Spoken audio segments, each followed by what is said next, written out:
here, following that occipital bone over. Then we just take out the parietal ridge. So it gives us quite a few different rectangles that will really focus on the different curves of the head. So now I'm going to go through, cut a nice, solid, blunt, horizontal line at 0 degrees elevation to begin the haircut. What this is going to do is give me a nice, strong baseline for the 90-degree haircut that we're going to go through and create. So just checking the lengths, make sure that we're good before we continue on the rest of the cut. Now I'm going to take vertical sections. So you're going to see I'm putting my elbow in the air. This isn't necessarily always the best thing to do because once your elbow's in the air, it's hard to stay consistent with elevation. But that's why I have the head tilted so far forward so that I'm not really stretching myself too far. You got to remember that guest head moves, so just get the guest head in the right position to keep you as comfortable as possible during the haircut so that you stay as consistent as possible. So just working through, what you'll notice is I'll comb several times. So I'll take it at one angle, then I'll shift it up a little bit. I'm following that head shape around. I think there's so many different curves in the head. We're working on a curved surface. So every inch that I move is it creates a different angle in the haircut. So you need to be shifting your arm up and following that head shape through. Now, I'm not working with any over direction, so everything's coming straight out from the head.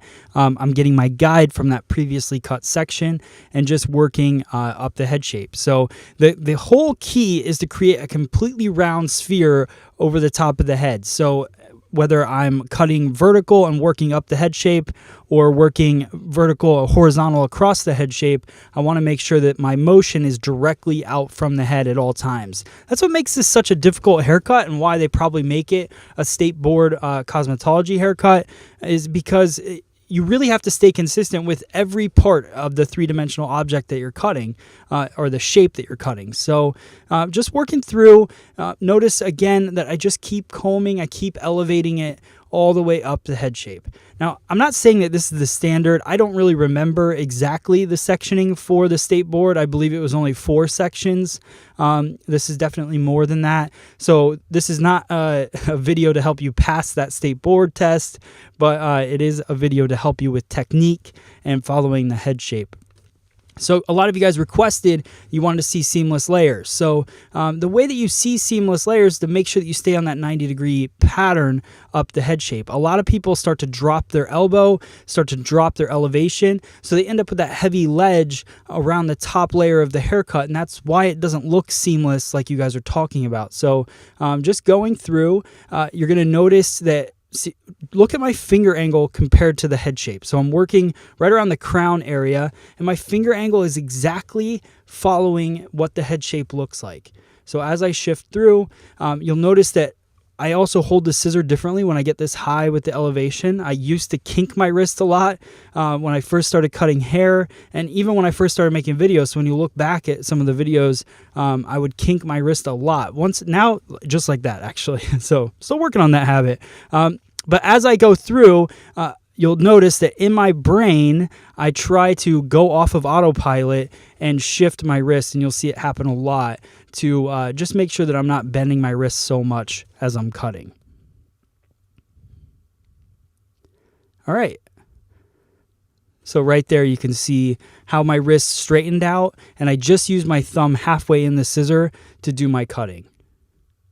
So again, over direction straight out from the head, working that. You want to make sure that you don't over direct too far because that's going to totally throw off the entire shape. Because think about if I were to over direct this back and push more weight and length forward, then the rest of the haircut's going to be messed up because I pushed that weight forward. So my guide's going to get longer and longer. So then all of a sudden you have one side of the haircut longer than the other one.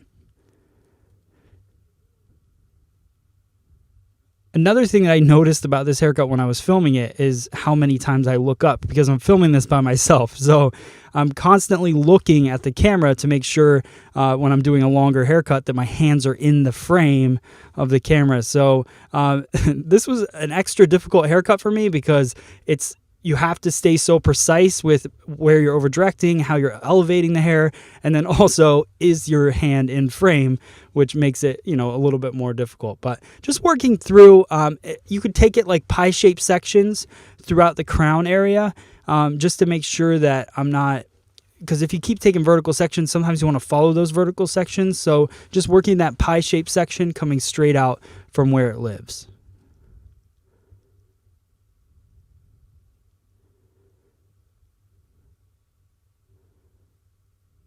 Another thing I noticed that I think this is a good thing about filming yourself cutting hair, but that I really take strong partings. So on both sides of the section. So it's not like I'm just scooping up hair and pulling it to a guide which is made up of a lot of different parts of the head. I really section off, I comb one side and then I comb the other side to make sure I get nice clean partings so that I get a nice clean guideline. I think a lot of people will throw together a lot of hair and it diffuses your guideline, so then you get lost in the haircut, but then you maybe you're running behind in the salon and then you just go ahead and cut it and then you don't get the result that you wanted. You want to make sure that if you stay clean with everything, it may seem like it takes longer, but you never have to go back and fix your mistakes. So just try to stay really clean with all of your sections. All right, so now I'm moving into the side panel of the haircut. I'm going to take my guide from the previously cut section. So all of that should be at 90 degrees. If you're not seeing that 90-degree angle, then I would definitely go back and check and figure out what happened. So I just use that 90-degree angle and I follow it up the head shape. So again, this is going to be about 3 different combs throughout the section. I don't even know if combs is a word, but whatever. So we're going through and I'm cutting and just combing, shifting up, taking off every one of those little corners. Those little corners that you see in that section, if you don't go through and elevate it all the way through, are what are going to be the weight line that you're going to see in the haircut. And that's why you don't get a seamless layer haircut, or why you get heavy parts of the cut that you're working on. Again, this is just straight out from the head, so no over direction within this part of the haircut.